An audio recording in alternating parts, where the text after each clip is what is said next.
पाकिस्तानी अदाकारा हिरा खान ने इंकशाफ किया है कि उन्हें एक हदायतकार ने रात 11 बजे बुलाकर मुख्तसर लिबास में ऑडिशन देने की पेशकश की, जिसे उन्होंने मुस्तरद कर दिया था। अदाकारा हिरा खान का एक इंटरव्यू क्लिप सोशल मीडिया पर वायरल हो रहा है, जिसमें उन्होंने कास्टिंग फ्रॉड से बाल बाल बच जाने से मुतल्लिक वाक़े से बताया।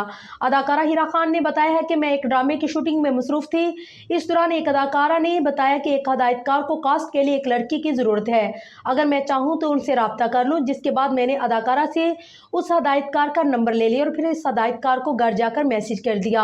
हिरा खान ने अपनी गुफ्तगू के दौरान हदायतकार का नाम लेने से गुरेज किया और उन्हें इस हदायतकार का बताने वाली अदाकारा के बारे में भी नहीं बताया। अदाकारा का कहना था कि मेरे मैसेज के बाद डायरेक्टर ने मुझसे काम की बजाय मेरी 2 तस्वीर मांगी और कहा कि आपका काम नहीं देखना चाहते बल्कि डायरेक्ट ऑडिशन के लिए बुलाना चाहते हैं। इसके बाद मैंने उनसे पूछा कि मैं दूसरे दिन दोपहर 3 बजे ऑडिशन के लिए आ जाऊं। उस पर डायरेक्टर ने इनकार कर दिया और कहा कि आप रात 11 बजे आ जाएं। डायरेक्टर का कहना था कि मुझे ऑडिशन के दौरान मुख्तसर या बोल्ड लिबास पहनना होगा और ये ऑडिशन खुफिया होगा, जिसकी वीडियो सिर्फ प्रोड्यूसर को भेजी जाएगी।